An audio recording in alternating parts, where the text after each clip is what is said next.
Village courts doing it tough. Australia gives 20 million kina to combat infectious diseases. And East New Britain governor says ILG Concept being abused. This is National MTV News with Helen Sayer. Good evening. We're 2 days away from our 43rd Independence Day. Thanks for joining us for Thursday's news. Trade, Commerce and Industry Minister Wera Mori has directed the acting chairman of the Securities Commission to cancel the license given to Oxley Equities Limited as the new trustee for the Pacific Balance Fund. In a media conference today, the minister explained the action he has taken, saying he was not aware of the new appointments. Melanesian Trust Services Limited, as the former trustee of Pacific Balance Fund, was recently revoked by the acting chairman of the Securities Commission and awarded to Oxley Equities Limited. Minister Mori, who was not happy with the decision, called on the acting chairman of Securities to terminate the license awarded to Oxley Securities. He said, for good governance and transparency, the appointment of new trustees must go through a public tender. What the acting chairman of the Security Commission did, he did the right thing, because I want to see Melanesian Trust Services Limited go for the reasons that I have given. But it must, for a new trustee to be appointed, it must be done through a public tender so that there is a sense of good governance and transparency. And it is in the best interest of those unit holders who are now living in their villages. Minister Mori said his role as the minister responsible is to make sure that appointments are done in a transparent way to avoid conflict of interest and for the best interest of the people. He assured all unit holders of Pacific Balance Fund that he will do everything in his power to make sure that their funds are saved. The acting chairman, he will take courage of the responsibilities, and he will oversee Melanesian Trust Services Limited, so they do not take any draconian actions to deplete funds or assets of the unit holders. So it gives the power back to the acting chairman to basically take courage of that responsibility until a such time the public tender is able to come up and appoint a trustee manager. Meanwhile, MTSL has gone to the courts to challenge the revoking of its trusteeship to the Pacific Balance Fund. Rayon Lakingu, National MTV News. Australia will provide about 20 million kina to combat infectious diseases in Papua New Guinea. Low rates of immunization have led to recent outbreaks of preventable diseases such as polio, measles and whooping cough. Australia's contribution will support the PNG government's major vaccination campaign and help increase routine immunization levels to avoid future outbreaks. The PNG government has declared the recent poliovirus outbreak a national public health emergency. The Australian High Commission in Port Moresby is working closely with the PNG government, the World Health Organization and UNICEF to monitor the current polio outbreak and provide assistance. Garahu Village Court in Port Moresby has been neglected by the government for years. Since its registration in the 1980s, staff members have been without logistical support and pay for quite some time. There are approximately 1,490 village courts in the country. Although most village courts are located in outlying rural areas, they are also found in and around cities and settlements. Gero Village Court magistrate and human rights defendant Monica Balakau says the Gero Village Court hears 5 to 10 cases a day from domestic violence, land issues and more. Balakau says since becoming a magistrate 10 years ago, she has used her own money and vehicle to travel here and there to attend to cases.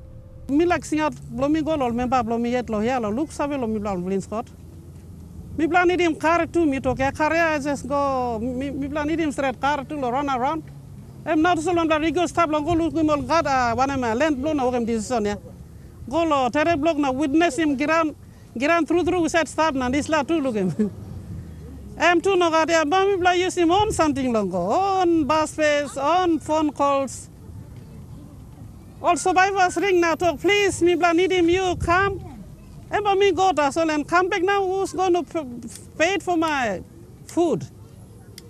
Most of the magistrates said their main concern was pay and security. Nearly half of the magistrates are old and won't be able to defend themselves if a fight broke out during a hearing. Eldest village court magistrate Stanley Cortes says the government has neglected them for years. So, if like government must look sabe, promise will work him ya. But a fortnight all must look sabe. I hope Chief Justice and support him to talk. So, like him, necessarily must come up. So, how much people are this courts throughout Papua New Guinea. I think on the islands here, all prosecutors looks at all, put him some money, go out of Lord NCDC. I think all prosecutors and CDC now, all MPs looks at. The village courts of Papua New Guinea fall within Section 172 of the Constitution. Since their inception, the village courts have played a vital role in the justice system of Papua New Guinea, providing access to justice for a significant portion of the population. Michelle Stephen, National MTV News. Ma5 Foundation, a local charitable organization by Ma5 transport owner Jacob Luke, has funded projects at Monokam in Enga province and handed them over to the provincial government. The projects are worth over 1 million kina. Luke says he has a vision to help his people and see change in the rural outskirts of Enga province. Basinata Yama files this MTV News special report. The receiving village of Monokam in the Ambom district of the Kompiam Ambom electorate is one of the remotest districts in the country. This is where Jacob Luke, the owner of Ma5 Transport and Ma5 Foundation, comes from. Based on his personal experience of the hardship of walking long distances to get basic services, he formed the foundation to give back to his people and change their mindsets and way of living. In this modern era, there should not be any reason for death to occur during childbirth. We must make it possible for the human life to live its full potential from birth to old age. Ma5 Foundation constructed and maintained an 8.5-kilometer road to Monokam, brought water supply to the community, built a wholesale for local trade store owners to buy goods from instead of having to go all the way to Wabek town. The foundation also built a new market, 2 double classrooms for Monokam Primary School, a church, a house for his council, bought an ambulance for the new Monokam Community Health Post and a generator set. The foundation also assisted the Asian Development Bank, Australian High Commission and the National Department of Health to bring in equipment from Australia to build a new health post. Physical setting of the place here has changed. It was never like this during my times. But the buildings that are here and some that I have initiated and delivered here has changed the physical environment here. On Tuesday this week, Mr. Luke handed over keys to the Community Health Post and the projects to Enga Provincial Government and Enga Provincial Health Authority. Present to witness the opening were representatives from the Australian High Commission, National Health Department, JICA, UNICEF and ADB. Where you look him now, and you also want a mini hospital. Or get something you look him long. Wabik, or get something you look him long. Hagen, you look him long. Must be, or get something comes to here.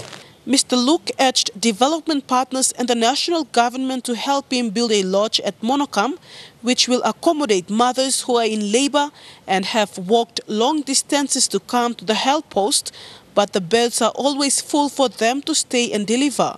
Monokam Health Post is the 9th community health post of the 32 being constructed in the country.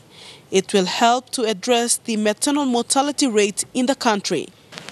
Is a conscious decision on the part of the Department of Health and the Ministry to address the maternal and child mortality rates in rural areas particularly. Ma5 Foundation will also be subsidizing medical fees at Monokam Community Health Post.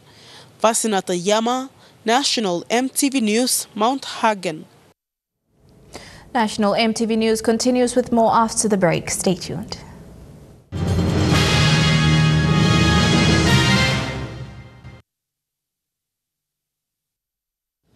Welcome back. A former principal legal officer of the National Housing Corporation has been charged with 21 counts of misappropriating 24.8 million kina belonging to the state. Detectives from the National Fraud and Anti-Corruption Directorate arrested and charged Paul Pera from Southern Highlands Province with 7 counts of conspiracy to defraud, 7 counts of abuse of office and 7 counts of misappropriation. In 2015, Mr. Pera colluded with others from the NHC and signed a contract of sale with Quick Build, which was against the NEC decision for the Build, Buy and Sell housing scheme. Former member for Mosby North East, Labia Mayu, was the first to be arrested and charged in this matter. Mr. Pera will appear in court later this week. One primary school in Port Moresby has taken the initiative to improve the problem it faces with its water and sewage system. Philip Aravura Primary School hosted a school cultural and talent show today to raise funds toward this cause. As part of the school's independence celebrations, Philip Aravura Primary School today hosted a cultural and talent show to raise funds toward fixing the water and storage systems of the school. The issues have been ongoing and affecting classes. The fundraising actually was an initiative made by my teachers, especially initiated by my deputy. And he has been very strong in supervising to see that this fundraising thing moves on in this way here. Coincided with the independence celebration. So this is just to help the school have 2 things: the water, bore water, which has already started, and then also to see that our main pipe here is connected to the main sewer instead of connected to the community. The water bill had risen to a little over 50,000 kina because members of the public have also been using the school's water outside of school hours, especially in the evenings and on the weekends. While the headmistress says the school is doing the community a service by opening its gates to the nearby residents, it's been putting a financial strain on the school. Deputy head teacher Robert Silas had taken the idea from the students to create a fundraising event to help the school. They came to me, they approached me on, they wanted to celebrate the Independence Day, 40th Independence celebration. So I agreed with them, and at the same time I had in mind that we were going to create raise funds for the problems that we have with the water and the sewage systems. So we decided to combine these 2 activities together and have those 2 activities happening at the same time. The school hopes in due time they can raise enough to pay off their water bill and fix up the sewage system to ensure school operations are not disrupted in the future. It was an eventful day. Students turned up in their various traditional outfits, performed traditional dances and even showcased some of their hidden talents in the talent show. Raffle tickets were also on sale for this worthy cause.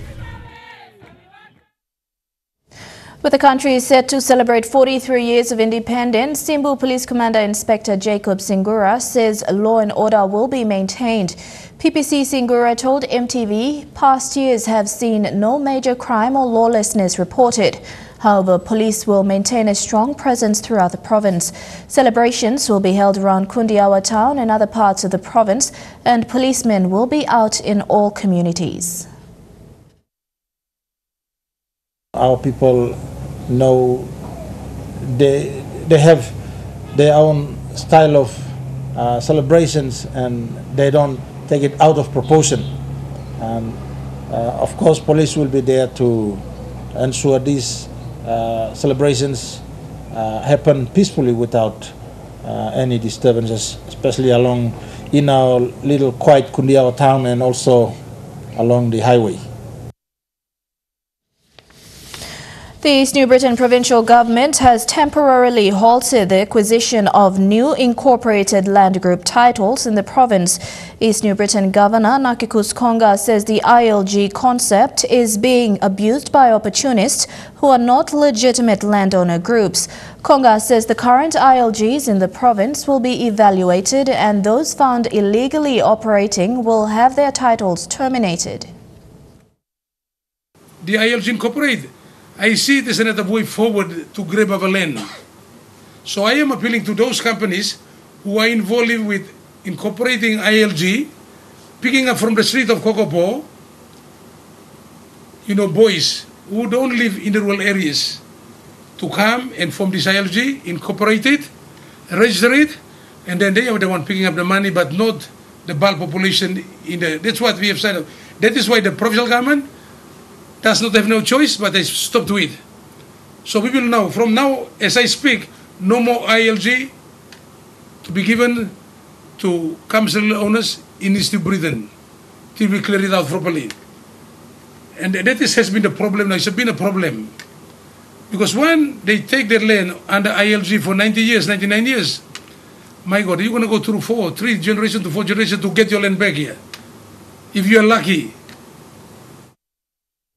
A 3-day workshop for parliamentarians on human rights was held in Bougainville. Those in attendance signed a commitment to ensure that human rights remains at the forefront of their work as elected leaders. The workshop followed the recent endorsement by the Bougainville House of Representatives of the establishment of the Parliamentary Committee on Gender Equality and Human Rights. You're with Thursday's news. Stay tuned for more news coming up after these messages.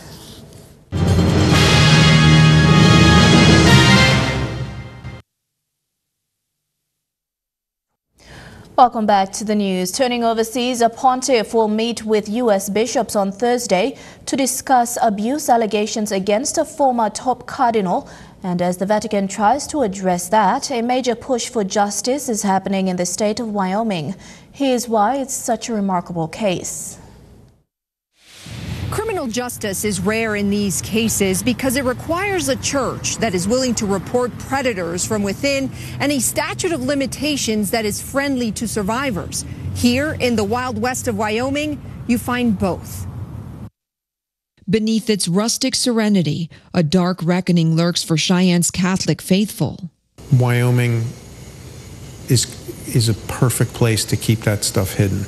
Joseph Hart, Bishop Emeritus of Cheyenne and a revered pillar of the community for more than 40 years, is now under criminal investigation for sexually abusing children when he was a bishop, the highest-ranking Catholic in Wyoming. It's possible to be a pillar of the community and also a predator. One of Hart's accusers, we will call Jimmy, was 14 years old and vividly remembers Hart's breath reeking of cigarettes and alcohol. As he says, the bishop forced him between his knees. On the walls hung pictures of his alleged attacker smiling aside 2 different popes. I remember standing on the altar as an altar boy with the bishop saying a mass. I look up and think, hey, Jesus, this doesn't seem how it should be, this guy here.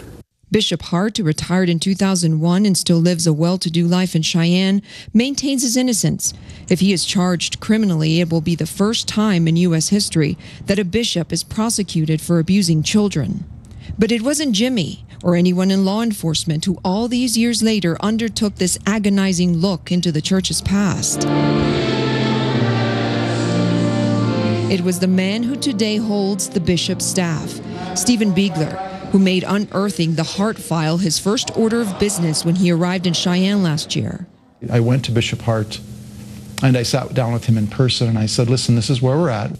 And what did he say? He didn't say much. He was disturbed, obviously.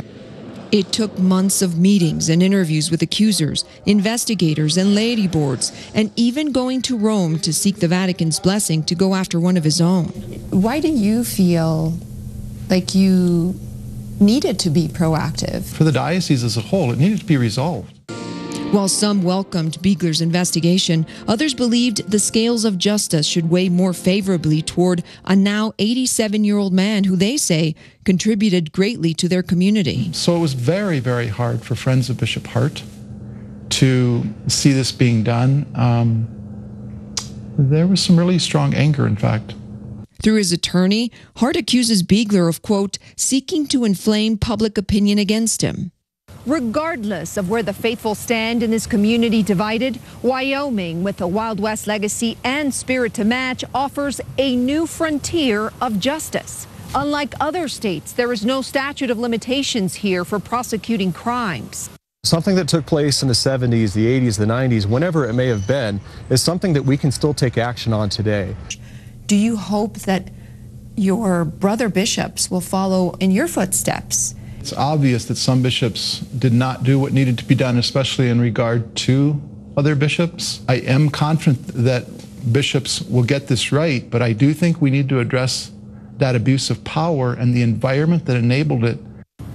According to police, the investigation is ongoing. No charges have been filed, and they have asked witnesses and victims to come forward by September 21st. And according to investigators, tips continue to come in.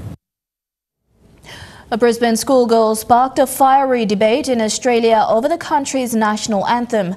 Harper Nielsen says it's unfair to the Indigenous people and is refusing to stand up for the anthem at school. That attitude's now prompted political backlash. Please stand for the national anthem. Ringing out across Australia from sporting stadiums Advance Australia Fair to schools, and it's in the classroom where one 9-year-old made a lone protest of the national anthem. When it says Advance Australia Fair, it means advance the white people. That's what it meant when it was written. And when it says we are young, it completely disregards the Indigenous Australians who were here before us. Harper Nielsen refused to stand for the anthem. She calls it institutionalised racism. Her Brisbane school called that blatant disrespect and gave her detention. She's a very brave young person who is really showing what you can achieve by taking a stand. Amidst the national attention has come political backlash. I think she is a brat. Here we have a kid who's been brainwashed, and I tell you what, I'd give her a kick up the backside. Another lawmaker accused Harper's parents of using her as a political pawn, but they say while they had discussed it as a family, it was their daughter's call and she's the driving force. The parents have decided to push their own opinions onto their 9-year-old. Yeah, I support it. Yeah, because we need to respect everyone's opinion. The debate follows ongoing controversy in America over NFL athletes kneeling to protest police brutality. Harper doesn't intend to stop her protest regardless of the attention she's getting. I feel a bit anxious, but also excited because, people are going to start to understand why I'm doing it. The school says they've offered Harper alternatives, but she simply wants to sit and stay silent in school. Russia's president says the two men accused of a chemical nerve attack in the UK are civilians, not criminals. The pair are being identified by British police as carrying out the Salisbury attack and being members of Russian military intelligence. These are the two men accused of a nerve agent attack on the streets of Salisbury. It's a week since British police released these pictures and named their suspects as Russian intelligence agents. A week that Russia spent denying any of this is evidence. Now, Vladimir Putin has addressed the claims directly. With a half smile, he used the stage at this economic forum to announce that the suspects were not agents, but civilians. We know who they are. We found them. I hope they'll appear and explain everything. This will be best for everyone. There is nothing special here, nothing criminal, I assure you. Officials here have been busy mocking the British case against Russia as absurd, a soap opera. They've even claimed that CCTV footage was faked. So it's not clear who might come forward now. UK police say the suspects used aliases. So could it be men with the same names or the actual men from the mugshots? One former KGB officer told me Russia could be behind the Salisbury attack, that the culprits never expected to be discovered. Behind their public statements, he thinks Russian officials are worried. All of the elite understands the mess that Russia is now in. But the leadership sets the tone. They say that the British made it all up, that it's all rubbish. But that's just laddish bravado. Everyone knows that the consequences will be serious. Outrage over the poisoning has already brought diplomatic expulsions and sanctions. After Vladimir Putin's surprise comments on the suspects, all eyes are on Moscow now for the next move. New videos being released of Harvey Weinstein allegedly behaving inappropriately. A businesswoman recorded her meeting with the movie mogul in 2011, where she claims he groped her before raping her hours later. This newly released video shows Harvey Weinstein with a young businesswoman just hours before she claims he raped her.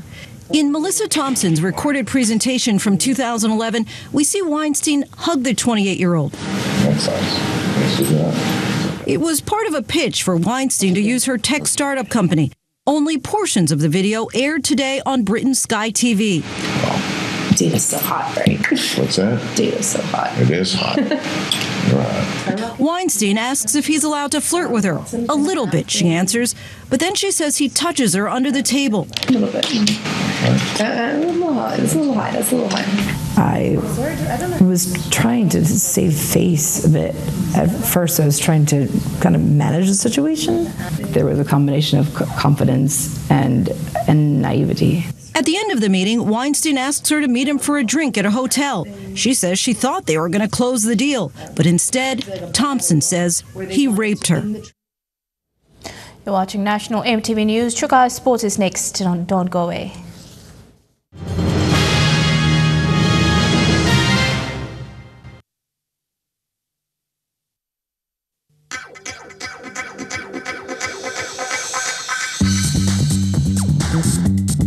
Chukai Sports.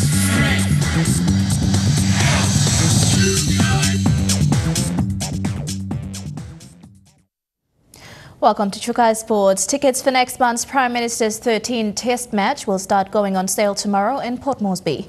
They start going on sale at 9 a.m. at all Ticketmaster's outlets. The PM's 13th match will be played between Papua New Guinea and Australia on the 6th of October at the Oil Search National Football Stadium. Grandstand tickets will be sold at 120 kina, West Wing 80 kina, East Stand 50 kina, North Stand 30 kina and South Stand 30 kina. Prices of tickets are the same as those charged during the 3 World Cup games played in Port Moresby last year. This year's PM's 13 clash has been sanctioned as a test match. The game has been scheduled to be played after the NRL, QRL and Super League seasons, which should see the best players selected for both sides. Gates at the Oil Search National Football Stadium open at 11 a.m. on Saturday, October 6th. Details on when the PNG and Australian sides will be named will be made known next week. The first game on Saturday, October 6, 2018 is at 12:30 p.m, which will see an under-16 fixture between PNG and New South Wales. This will be followed by the Oil Search PNG Orchids up against the Australian Gillaroos. The PM's 13th test between PNG and Australia kicks off at 4:30 p.m. Elijah Levet, National EMTV Sports. The PNG Defence Bowling Club will again play host to the Takaru Force tournament. The tournament will be held on the 15th and 16th of September with more than 80 bowlers taking part. Teams from Bulolo, Leh, Mount Hagen, Medang, Goroka and Defence Bowling Club and Metro Bowling Club from NCD will be competing. The Takaru Force tournament is held every year. The tournament is held to honor the first indigenous PNGDF bowling club president, Ezekiel Takaru. The inception of Takaru Force started in 1977. And the game of this tournament started in 1977 when Takaru took over as the president of Defence Force Bowling Club. The Takaru Force started in 1977 and up to now, as we are going to play this tournament this weekend.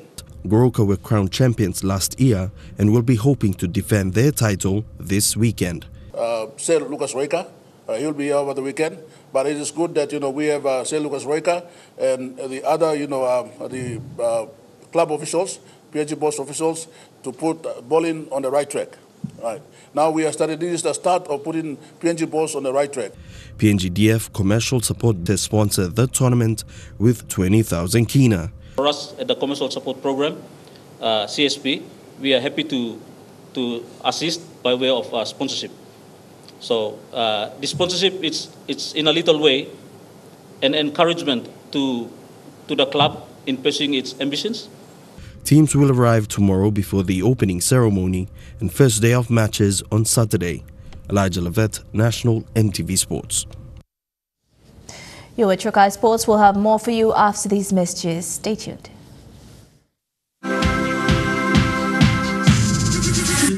Trukai Sports. Welcome back to Trukai Sports. In netball, PNG says it is putting all its attention into the development of the sport from all 4 regions in the country.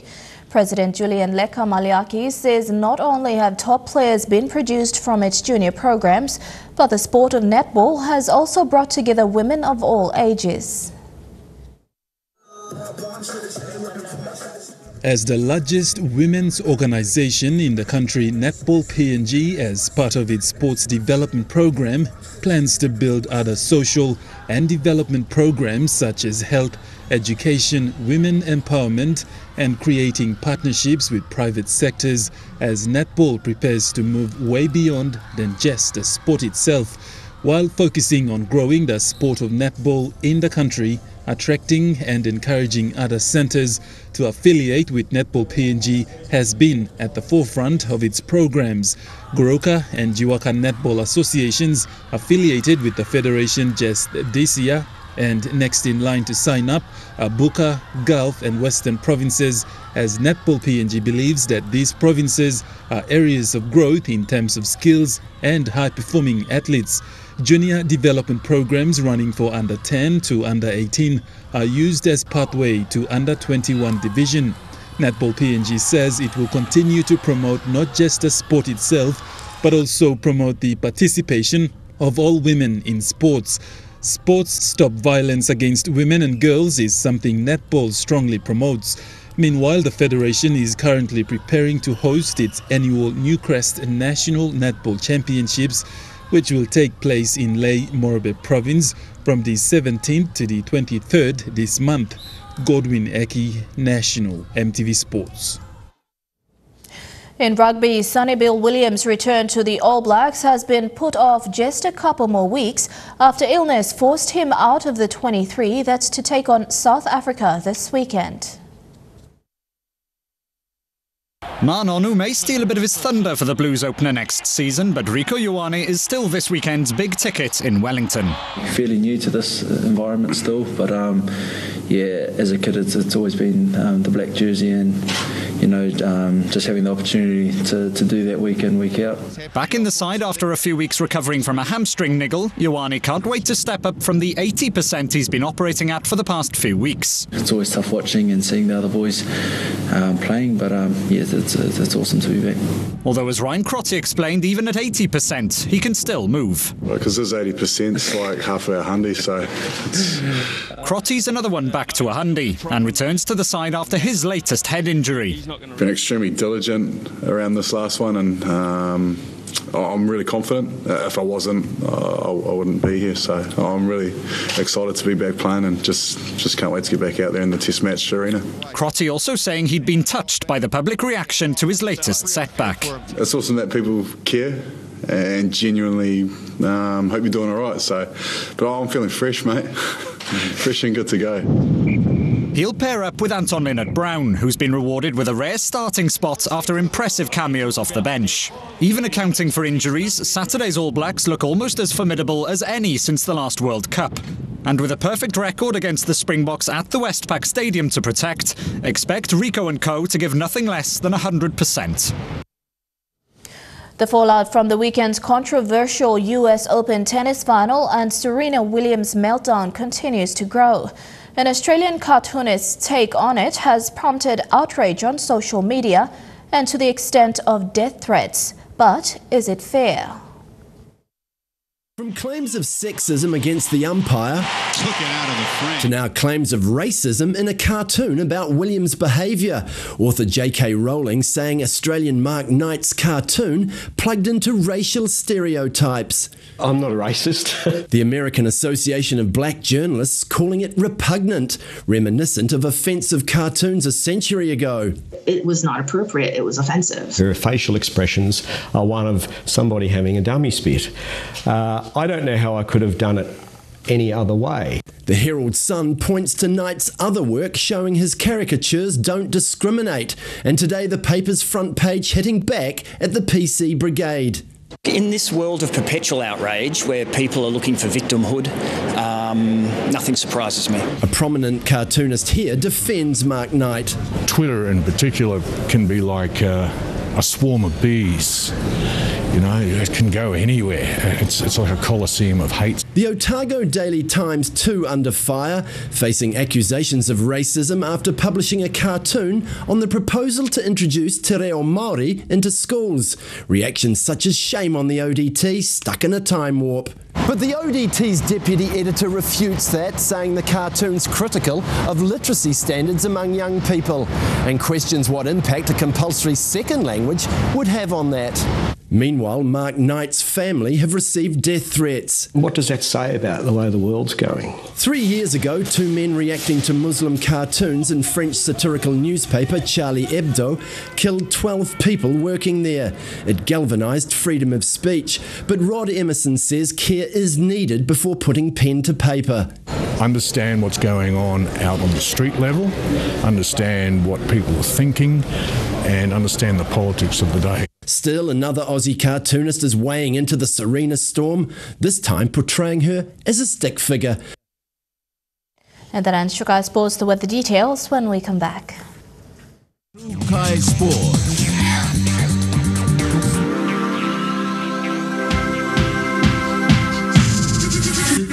Shukai Sports. The weather details were proudly brought to you by Dulux, celebrating 50 years in PNG and the only paint made in PNG.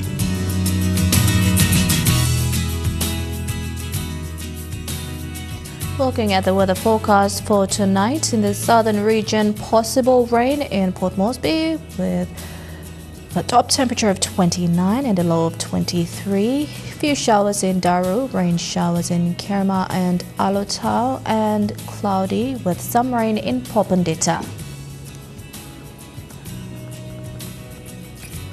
In the Momase region, rain showers in Ley and Wau.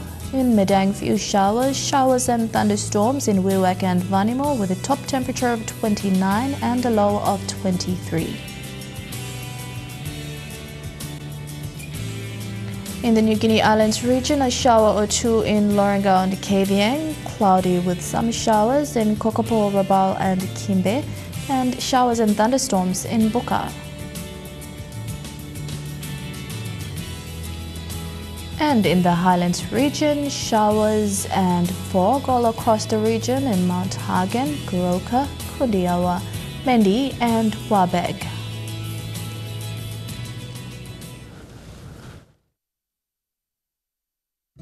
The weather details were proudly brought to you by Dulux, celebrating 50 years in PNG and the only paint made in PNG. Before we go, Prime Minister Peter O'Neill officially opened the new-look Ella Beach yesterday evening. The public was invited to test out the beach firsthand before the opening. The launching of the redevelopment of Ella Beach, Era Kone, the iconic Ella Beach, went out with a bang.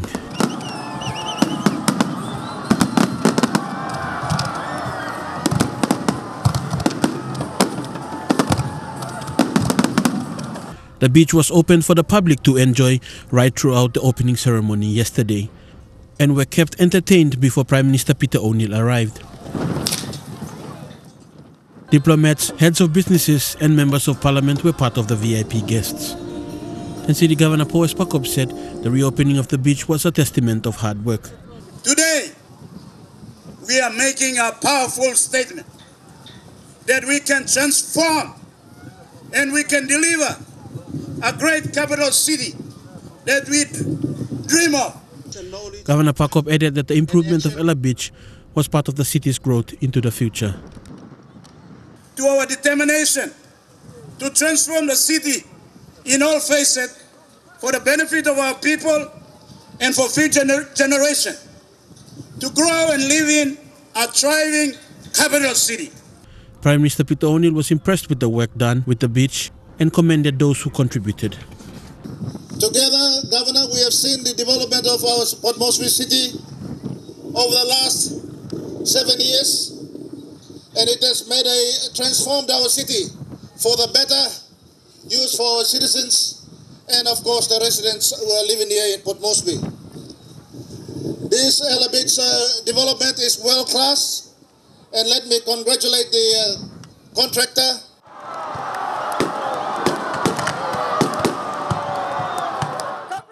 Sukina, National MTV News. Before we go, here's a recap of tonight's main stories. Village courts doing it tough. Australia gives 20 million kina to combat infectious diseases, and East New Britain governor says ILG Concept being abused. And that's the news, sport and weather for today, Thursday, the 13th of September 2018. Tune in to My Province, My Country tonight as we travel to the Northern Province with Scott Waide. On behalf of the entire MTV News team around the country, pleasant viewing and good night.